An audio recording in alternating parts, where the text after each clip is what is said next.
কুকুরকে কিভাবে লাথি মারতে পারে।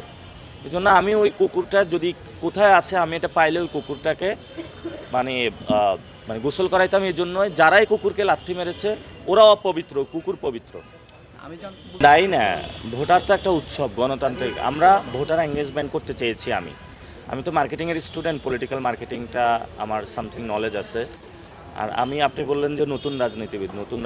আমি 2010 সাল থেকে পলিটিক্স করি। আপনি যদি হিস্ট্রি ঘেঁটে দেখেন, বাংলাদেশের অনেক গণ অভ্যুত্থান থেকে শুরু করে বিভিন্ন জায়গায় আমি গুরুত্বপূর্ণ ভূমিকা পালন করেছি। আর মানুষের মধ্যে এটা আগ্রহ সৃষ্টি হয়েছে। আমাদের জায়গাটা হলো, অন্য কোনো জায়গায় কিন্তু এত বড় সন্ত্রাস নাই, এত বড় চাঁদাবাজ নাই, এত বড় দুর্নীতিবাজ নাই। ঢাকা আট ছাড়া কোথাও অন্য জায়গা নাই। আর ঢাকা আটে একদিকে হলো পাহাড় সময় একটা সন্ত্রাস দুর্নীতিবাজ, আর একটা হলো আমি লিলিপুট একটা মানুষ আছে যার আমার কাছে টাকা নাই, পয়সা নাই, যে আমাকে পিষে ফেলতে চায়। তো এটা জালেম মুজলুমের লড়াই।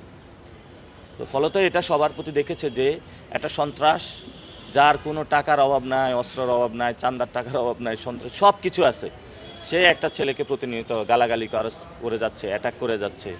তো মানুষ আমার প্রতি দেখেছে যে একটা ছেলে প্রচার করে যাচ্ছে এবং এই ছেলেটা সৎ, সেই জায়গাটা থেকে আলোচনাটা উঠেছে। এবং উনি তো জেনজিদেরকে খেপিয়েছেন।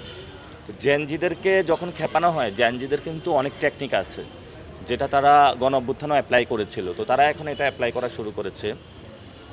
আর বিশেষত উনি মহিলাদের বোরকা নিয়ে কমেন্ট করা, এগুলাতে অনেক বিদ্রূপমূলক কথা রেখেছেন, যেটা এখন সাংবাদিকদের বিরুদ্ধে স্পাইগিরি করতেছে।